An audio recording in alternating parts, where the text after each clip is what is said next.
Hey, this is Mark, and I'm back with another episode of Finding Your Summit. And this week we have Betsy Pake, and she hails from just outside Atlanta, Georgia. And what Betsy is she is a happiness coach. And her motto is all about inspiring people to have a big life. And this is coming from a girl who had what she thought was the perfect life growing up, just an amazing mother, father, very traditional. And one of the things that she saw from her mother was she always said that she was going to go overseas and go to the Great Wall in China and do all these amazing things. But she was so committed to the family that she never did those things. And then when Betsy was 16, her mom tragically died in a car accident, and of course never got to do the things that she had wanted to do, her vision board in life. And so what Betsy has done over the many years since, had a sales career, very successful, and just, hit a roadblock like a lot of people, and just decided one day,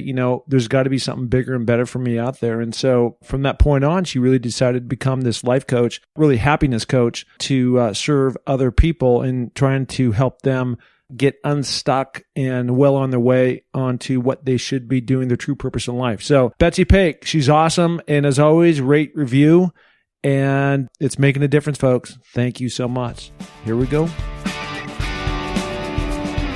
Hey, this is Mark, back with another epic episode of Finding Your Summit. And this week, we have a young lady named Betsy Pake. And I am broadcasting, as usual, from my World HQ in Hermosa Beach, California, although I hail from Seattle, Washington. And we are beaming all the way across the U.S. of A.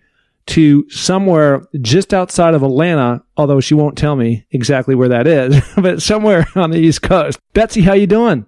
Hey, thanks so much for having me on the show. Oh, no, this is great. And I want to set this up on the kind of the front end, which will lead to the back end of this whole thing. But this is what I love about you and your mission in life, is that you are there to inspire people to have a big life. And you are a certified happiness coach. It's awesome. Do you like that? I love that.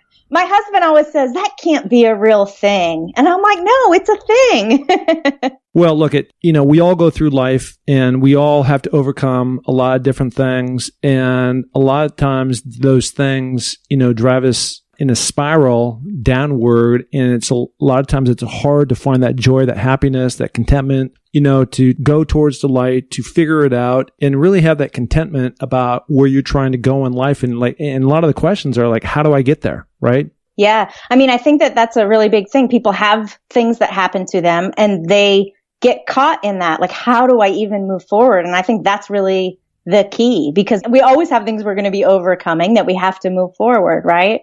Yeah. Well, as we talked about a little bit before we jumped on, I've had my share. And, sometimes, it's actually interesting because I have had my share. And at the same time, I've been so blessed to start these podcasts. And I'm interacting with people who I'm looking at their situation. Kyle Menard, is a guy who has got no arms and no legs, and he crawled up Aconcagua in Argentina at 23,000 feet, right? Yeah, he introduced me to my husband. He did? Yes. How did that happen? I started CrossFit back end of 2008, beginning of 2009, and he had opened a CrossFit gym. He lived in this area.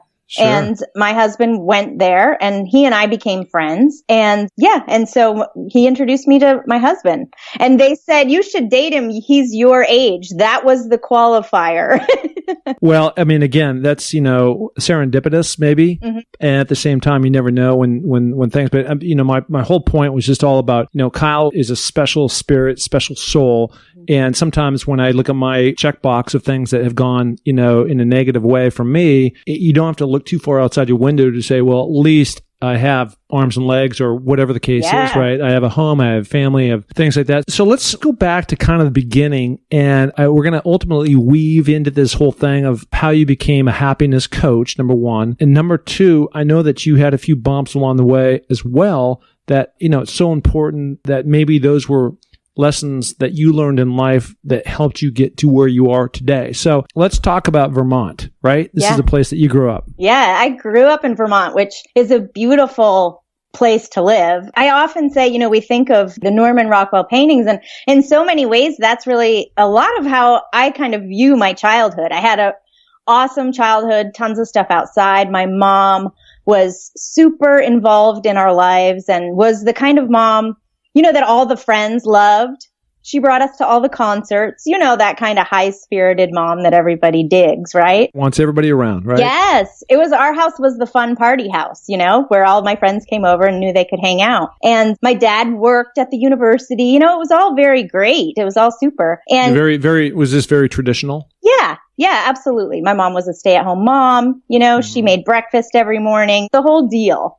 And I remember being like 9 or 10, and she would always say, someday I'm going to see the pyramids, and someday I'm going to see that Great Wall of China, and someday I'm going to go to the top of that mountain. She would say these things, and I remember that being like 9 or 10 years old and saying to her, like, when are you going? Because as a kid, we think that's going to happen like in a couple weeks. Yeah. And I remember she said to me, right now, we decided that I'm going to be a mommy first, and then I'll do those things later. And I remember that day, and I remember, going about my life. And then when I was in high school, she was on her way to a hockey game with my sister. My sister went to the University of Vermont, and they were on their way to a hockey game and left Vermont. They were in New York, got in a car accident, and my mom died, and never got to do those things that I heard her talk about and say, my whole life. Was your sister okay? She was injured. I mean, she had broken her jaw, she lost all her teeth, that whole thing. But amazingly, she survived. And so I feel and always felt really grateful for that I had her to go through that with, so like immediately when that happened, I found that. Almost like immediately finding the silver lining, right? Is that I had my sister to go through this with. But what was that like for you though? Because again, sounded like you were the central hub, right? Yes. Of happiness, and everybody would want to come over in the social scene and Halloweens and parties and, hey, come over. She was that mom. Yeah. Right? Yeah. And now you're 16 years old. You're probably maybe a sophomore, junior in high school. Right? Yeah, junior in high school. Yep. Junior in high school, and now your world is shattered. Yeah. Everything is different, right? So every little thing that happens is different. Nothing seems the same. And as I go through my day and I go to school, I realize that my friends have no idea what is happening in my head, right? So they don't have they're trying to be kind to me, but all of a sudden I see the world totally different than everybody I know. So there's two parts of that before we go on. Yeah. Right. I think it's in your head because those are thoughts. Mm-hmm. And it's in your heart because that's how you're feeling. Right. Yeah. Yeah. So how are because sometimes those things don't always work in harmony. Right. Sure. Yeah. Right. So what was that like for you? So what were you thinking? You just said your whole world, the way that you viewed it, changed. How was that? So I think a couple different things were happening. One is for me, I've always been, I've got to move forward. I've got to move forward. And so when I look back on that now, I went back to school, like immediately. Like I went back to school the morning before the funeral, so I always had this, I have to keep going. I have to keep going. And that's probably just who I am. But I think that it started to shift how I saw everything, which at the time felt very foreign and very alone. So I was dealing with this loss in my life, as well as an entire change in the dynamic in my family. Yeah. Then I had a change with my friendships because I was in a different place than any of them. And I'm realizing that how I see the whole world is different. And really that carried through, I went to college and I did the things like we're supposed to do, but my view was different. So tell me about, I want to understand when you say it was different. Yeah. Right. So my curious mind is saying what was different? Like how is it? So go to that next level down. So many of my friends at that age knew maybe they had grandparents that had died. And so they knew things could change, but I knew on a much deeper level that anything could happen at any moment. And in some ways it was awful because it made me kind of nervous and desperate, and also and miss your mom and miss my mom. Yeah. And desperately afraid to need anybody, because if I need somebody, that could happen again. So there's this whole fear thing in there. But then also it gave me this, oh my God, it can happen at any moment. Am I happy right now? Because I might be gone in 10 minutes. Am I happy? And so that almost scratching towards, I have to live. Like I have to make this moment count, because anything can happen. And yeah, so, that was your survival. Yeah, right? yeah. And so it was like this juxtaposition really of really greatness, because it made me want to live and inspired to do more and to be and really live at my full potential. But then also this awful sadness and a wall that I built up, that I could, now look back on my life and see that wall prevented me from my greatness over and over again. So it was like two things clashing, and it wasn't, it took me 25 years before I could rectify that and see how it could benefit me and I could really live the life I wanted. Wow, that's powerful. I'm in my mid 50s, and it took me till I was like 50 to figure out a lot of this stuff. Yeah. Right? And I look back and like, what a blockhead. But a lot of those things too, some of the things that served me well, back in the day, I think was this whole fight or flight, so I'd never given up, ever, ever, ever. And what I learned later in life is that while that served me extremely well in many circumstances, trying to make an NFL team, play at the major league, college football level, and successfully doing it, it also became a detriment to me, right? Of also never giving up. So, because sometimes you have to let things go. This whole bless and release, that another gal that I spoke with, Kathy Eldon, talked about, right? And that's really being able to like put those things aside and coming to terms with kind of certain circumstances that you find yourself in. So, okay, how many years then after? So you talked about it was 25 years before you really came to peace on a lot of this stuff. But what happened? Kind of like, so now you graduate from high school, and what goes on from there? Yeah. So I went to college. Which really, looking back, I went to college because that's what we're supposed to do, right? Yeah. So like my dad worked at the university, like I was supposed to do that. But I don't know that I even really had a handle on my life in the way that I knew what I was really working towards. And so I went to college, and after about 3 years, Where was this, by the way? In Vermont. University of Vermont? Okay. I actually went to Castleton University. Okay.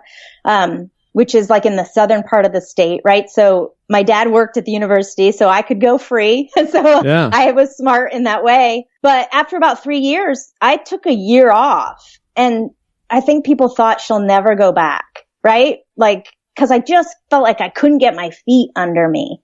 Like, I didn't know what I was doing or why I was doing it. Like, why? I think that was the reoccurring thing. Like, why am I doing this? Because I'm supposed to? It made no sense. And so, I took a year off, and I worked at the Dairy Queen. I was the Dairy Queen. I made the best of that. Yeah. It's like the triple scoop. Yeah. The whole thing out of the machines. It was amazing, right? I would say I'm the Dairy Queen, right? So, I made the best of that, but I found joy.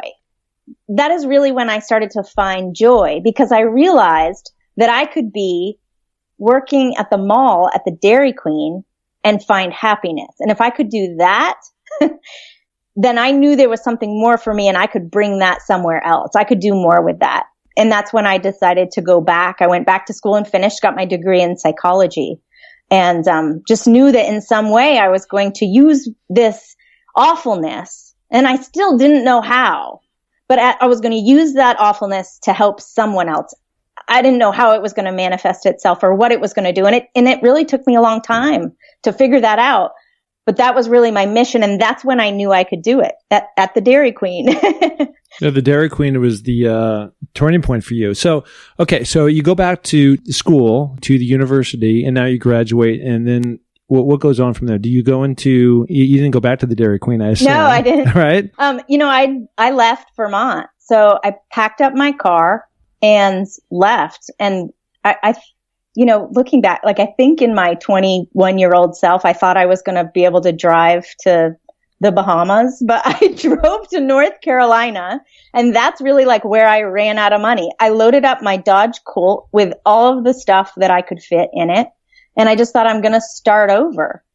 And I got to North Carolina, and I worked for a little while at a bar and really just tried to figure out where my place was. And that's when I started working at a group home. So I worked with kids that were disadvantaged. And that's really where my career started, where I was able to use some of that awfulness and connect with kids who had it worse, right? So it was that moment where I found, oh my gosh, there's people that have it way worse. My mom might have died, but I had an amazing 16 years. These kids haven't had anything. Yeah. Well, that's that whole, that one of the things that so many people, humans, that we need is contribution. And when you have contribution, right, of going and helping, charity kids, other people, and not putting yourself as just the number one selfish being on the planet, you find so much more joy and happiness, from helping others. Yeah. Right. Yeah. I think the growth and contribution, right? So if you can continue to be growing and learning and have contribution is really the intersection where joy happens. Yeah, I love that. And I was growing. I was after I got done playing in the NFL. I went on and I started some companies and I got married and had kids. And even though I don't think I was doing a good enough job. Well, I know I wasn't in terms of my growth, right? In terms of things where I needed to go. And, I've come full circle on that over the years and, listened to audiobooks and now I've become into this podcast world, but everything is all about learning and growth, right? Yeah. And there's just so much knowledge that other people can impart on you to help you get to or see the world a little bit differently, right? And it's so much more rewarding. Mm-hmm. Yeah. Yeah. And when you see that, gosh, what I went through, actually my perspective can help somebody, right? So then you feel like it gives you some sort of purpose, like there was some sort of reason why I've gone through this. Yeah. Yeah. So as I look back, I see all of those things, how they kind of culminated together to get me to a place where I knew there was value in what I'd been through, but I still didn't know how it was going to be used. Right. So what was the bridge point, right? Connecting. So you're starting your career, you're helping people in this home, you're helping kids. And so there's this gap, right, between, you need to get experience, you need to grow, you need to learn. And that doesn't happen of, taking a one course, right, at the university. Yeah. So what was that journey like for you? Yeah. So, a whole series of events happened in my life. I got married. I moved to Washington, D.C. I got divorced. I got married again. And do you see this pattern of, like, I'm desperate to be close to somebody, but I'm also desperate to need anybody. So if something would go wrong, I would go, okay, and we're done. We're going to make it, this is going to be simple and easy, and we're just going to part ways, right? And so it really wasn't until I had my daughter. So I got married the second time, and I had my daughter. And that's really, and I was 30, almost 31 when I had her. And that's really when I went, wait a second, like maybe life isn't really just about churning through stuff.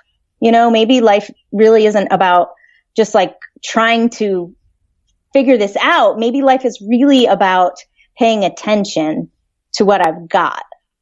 And unfortunately, I got divorced when she was little.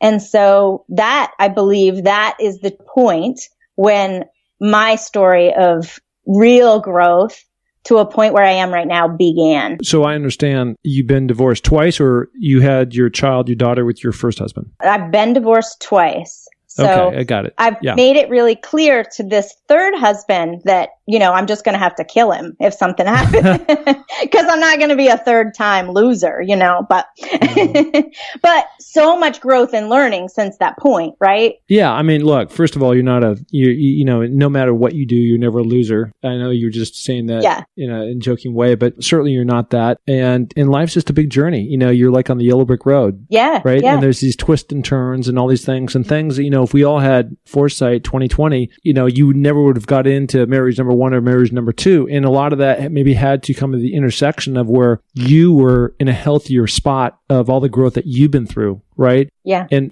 between as a parent, because I have two beautiful daughters, 19 and 21 now, and, they just teach you so much about unselfishness, right? And about grace and about the little things. And when you're sweating the bigger things and they're like, you want to, play a house or something, right? Yeah. It's just, those are wonderful moments. So it sounds like that intersection happened for you with the husband that you're with today, right? Yeah. I mean, I think that I was single for 7 years before I married the husband I have today. I think I got to a place where I could be in a relationship and I could rely on somebody. I could depend on somebody without a panicked fear that something would happen and they would go away. Right? Yeah. And I think that having my daughter, anytime we have a child, right, it changes the way we see things, but it also made me go like, I can't be this tornado.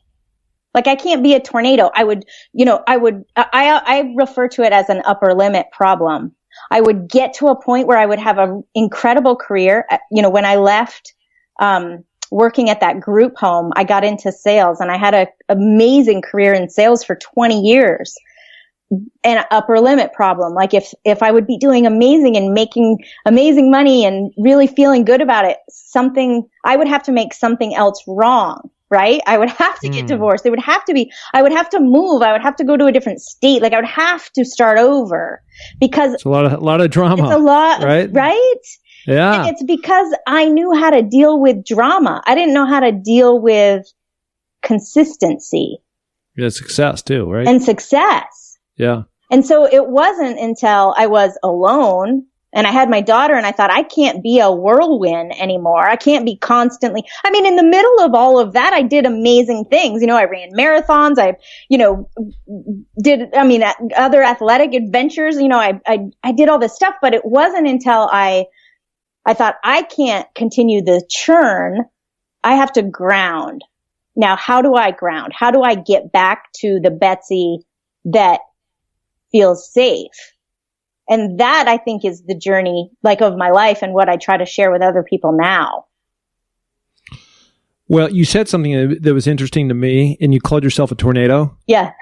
Right. And I'm unfortunately divorced and my now ex used to call me a tornado. Yeah. Right. And there's just so many things that, I ran my own business and I was the coach and I was this and that. And I just didn't know any other way. And for me, what helped bring serenity and peace into my life. And I think, she was probably right.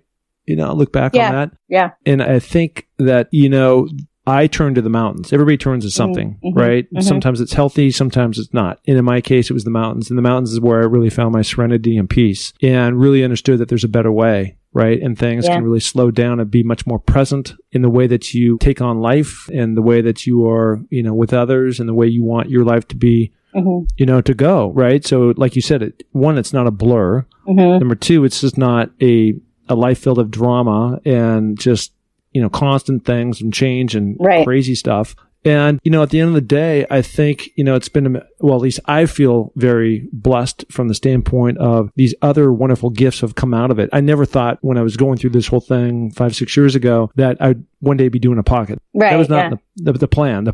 Mark, finding your summit, this whole thing. It was just like, I need to get in the mountains. I need to go climbing these big boys around the world and we'll see what happens, right? Let's see how far I get. And so through clarity, great opportunity can now come into your life because you're open to receive it, right? Right. Yeah. And I think that, from the outside looking in, I think everybody thought I had it all together, right? So looking back, I realized I was a tornado constantly seeking change because that's what I knew how to deal with. But from the outside, people looking in thought Betsy's got it all figured out. It seemed really, I often wonder why that is, but I think just I looked like I must have had it all together. But that really wasn't the case. But, as I moved forward, as I got grounded, as I recognized what was important, now I see the value in the contrast. So now when something happens that's not the way I want, I see the value in it because it helps me clarify what I do want.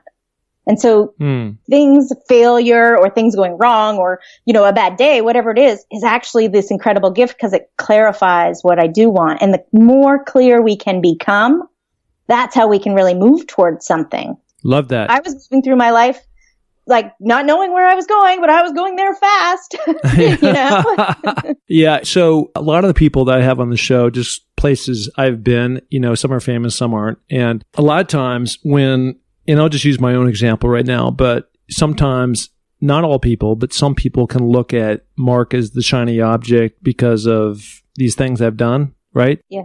And I think anybody who's listening to this pod, just because it might appear like you've got some things under your belt doesn't necessarily mean that you've got it all together. And that's exactly what you just said, right? Yeah. You were that shiny object. Everybody thought, you're doing this and you're doing that and going crazy, but your internal struggle was really the thing that was holding you back towards finding your greatness. Right. Yeah. And I think when you can recognize that, when you can say, when you can slow down enough, I think people are just moving so fast towards nothing. But when you can slow down enough to say, wait a minute, where am I going?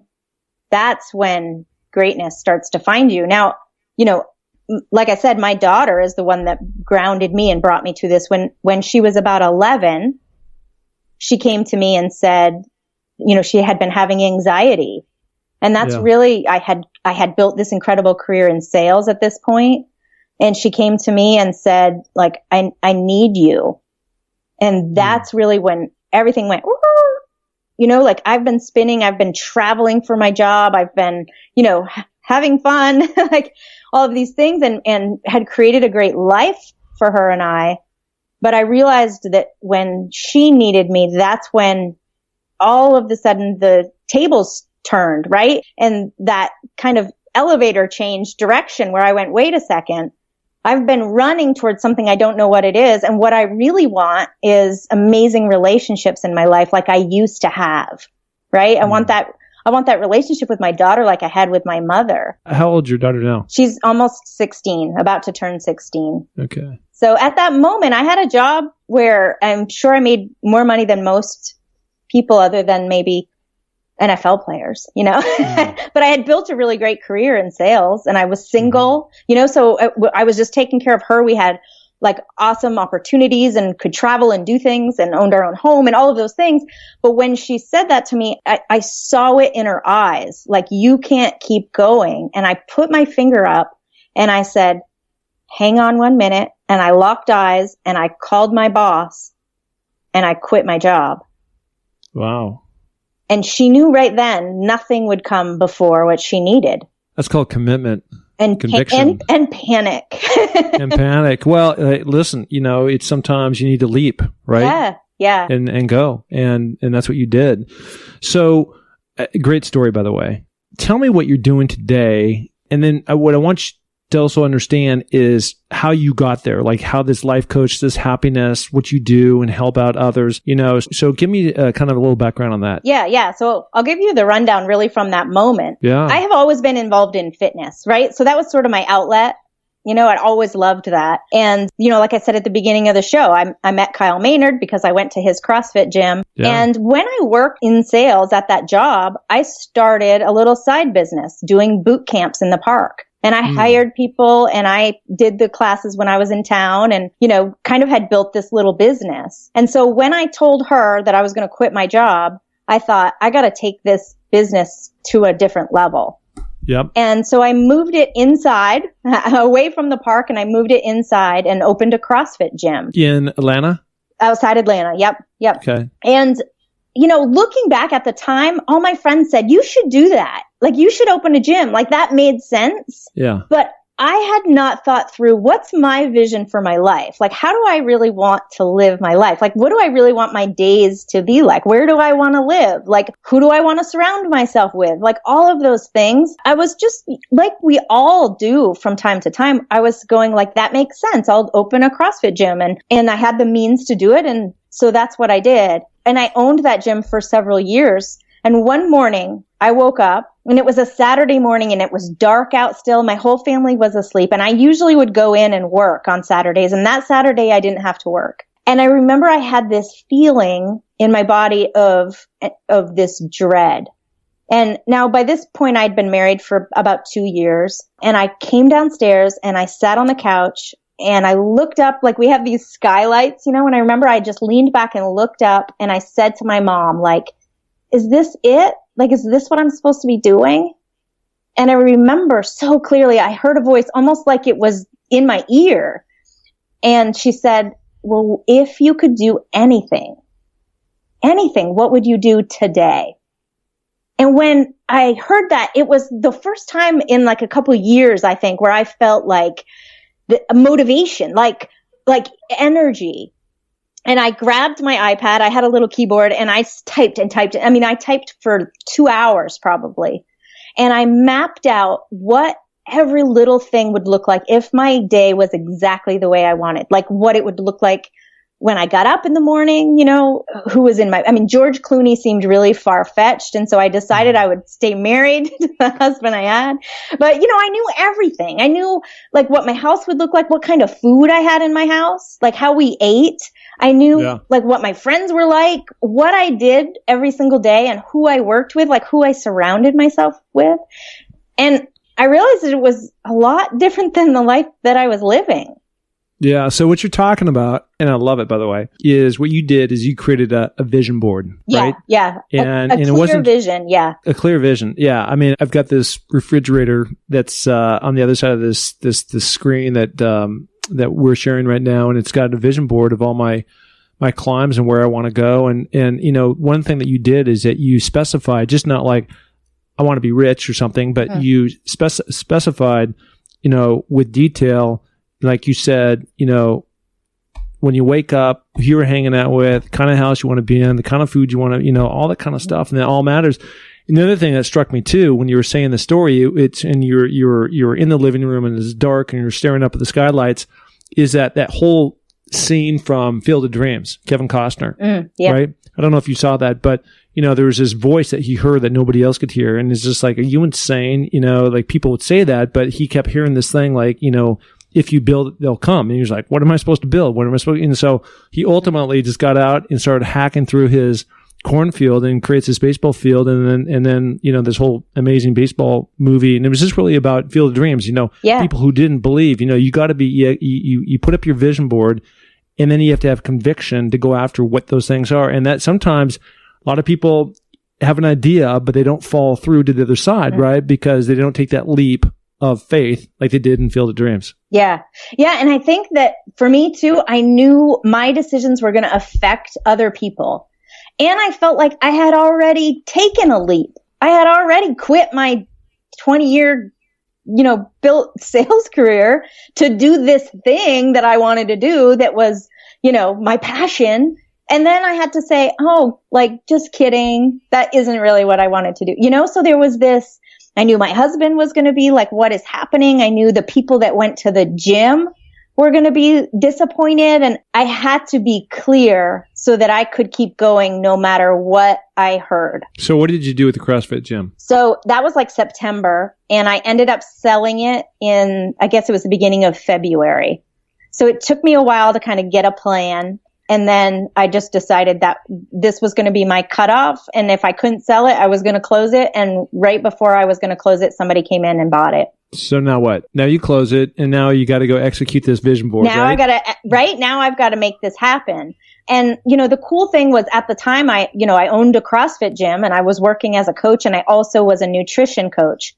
And so I kept the nutrition piece and just started with that. But when you're working with people on nutrition, it's rarely about the food, right? It's rarely about the food. It starts to move into what they feel about the food or what they feel about their life. And so it became a really great segue into moving into really helping people see that they can become the superheroes of their own life. I mean, that's what I feel like, that my story could have gone a totally different way and nobody would have blamed me. It kind of ties in what you graduated from college from, right?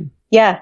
psychology. So you're bringing that element into the table. Yeah. And so everything you just said, I'm a health and fitness nut, of course. And so it's a behavioral thing about the way they choose to eat and run their life, not necessarily a nutrition thing. Right. So I agree with you. Okay. So now that you're understanding that, so how does the story move from there? Yeah. So really it just came down to me wanting to learn more. I always have loved learning, right? And growth. And so I just decided I'm going to learn everything that I can. I'm going to, make some money working with these clients and learn what I can doing this. And I wrote a book. It was actually my second book. I had written a nutrition book when I was a competitive athlete, with the snatch and the clean and jerk. And I've competed in the Pan American Games, won a bronze medal. And as a 44-year-old, so like I had this gang that was women like me, and I just kind of carried them through. So they came to me for health and nutrition stuff, but there's more we can learn together. And so I would learn stuff. I've got my NLP, my neuro linguistic programming certification. And as I would learn, I would share it and teach it to them. And then I would learn more and I would share it. And that just ended up, building a community of people that want to be better. They want to grow. So are you a coach then? Yeah. So I work as a coach. I'm also an author. I've written several books. And one of the things I really love to do is speak, because I feel like I can impact a whole room, in a way that I can't necessarily do, impact that many people all at one time. That's great. And I have a podcast, so. What's the name of your podcast? The Art of Living Big. Love that. Yeah. Love that. And it is an art, right? And it goes back to that vision board you're talking about. Where so the opposite of that, of course, is living small. And maybe that's what you felt back when you were in that room and talking to your mother? Yeah. And what I realized was that to make these big leaps, right? So I had this vision, right, of what I really wanted, but I couldn't just close the gym the next day and all of a sudden be like, I'm a coach. Like I had to go through these small steps. And so I wrote this book called Start Small, Live Big. And it's really about that process, how all big things we see, we see the NFL players, right? And we think like, gosh, that's so great. They're so great. They're so talented. But they started out as little kids working their fannies off, right? They had failures. They had all the things you're trying to highlight on the show. And we forget that. We see people of greatness and think, I can't do that because they're so great. But they didn't start out great, right? They started out making mistakes and failing and getting back up. And, I think it was Muhammad Ali that's like, if you can look up and see the sky, you can get up. So just continuing to fail, understand that's contrast, and I'm getting clearer on what it is I really want, and moving forward, taking another small step and another and another. Yeah. Look, you can't have negative voices in your ear, right, as you're trying to take those steps towards your ultimate goal. And I mean, I'm literally a living example of a couple things, right, of the things that you just talked about. And that is really seeing yourself, on what you want to do and not letting others dictate what your greatness can be. Yeah. When you start talking about the NFL, and, that's the top 1% of the 1% of the one, it's just very difficult to be there. Yeah. And I had a lot of obstacles. I had friends come up to me right in my face and say, you'll never make it. I mean, so you're asking what kind of friend is that, right? Right. And it's just, you just can't have others put limits on what the human potential can be. And it's so key to keep your eye on the ball. I know it's a football terminology, but it's served me so well over time. It's just like, negative forces on the outside trying to tear you apart, knock you down. And by just keeping your eye on the ball one step ahead at a time and taking the proper steps, just like going up the mountain, will get you to your end goal. Now, your end goal may look different to everybody, but, you want to go on that journey and not have others go, I can't do it, or you shouldn't do it, or you suck at it. It's just, who cares? It doesn't matter what you think. You don't know what's inside of me. Yeah. And I think that keeping to your, there's greatness that I have not reached yet. There are some goals that you probably wouldn't laugh at me, but other people would. And so I don't tell them, because I think people like your friend do it because they want to protect you. They don't want you to get hurt. They don't want you to get disappointed. Just don't do that. And it also means you're moving outside of the circle where they are. And that makes them look at themselves and say, am I doing things and living my life to my full potential? And so, there's all of that. So many times there's a little circle of people that really know my big dreams, and my greatness is yet to be shown. And when that happens, what are they? I won't tell anybody. Someday I will be helping millions. So that's going to be on another podcast, yes, right? I'll come back. Okay.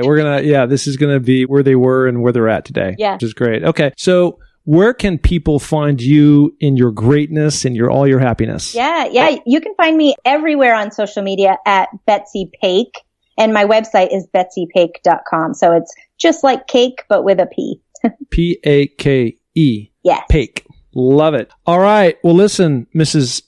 Happiness, thank you so much for coming on the pod. And you've been a joy. And I love to talk to people who, right when I hit the button and when we start talking, you've just got such a kind and uplifting spirit about yourself just to start. And it just kind of sets the tone of what's to come, and you certainly fit that bill. So thank you so much for coming on. Thanks for having me. Absolutely.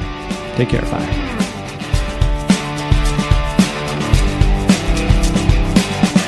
Hey, and thank you so much for listening to the Find Your Summit podcast. We are so glad to have you along for this journey. And if you enjoy the show, please tell a friend, share it on iTunes, spread it to the planet. We're looking to broadcast this to every person that is out there because, as you know, everybody has their own summit that they're going after. If you're looking to follow my journey, you can find that through my social links on markpattisonnfl.com. That's Mark, M-A-R-K, Pattison, P-A-T-T-I-S-O-N, NFL.com. So, until the next podcast, just remember, clear eyes, full hearts, and remember, it takes a little more to make a champion, so make it happen. Thank you. Bye.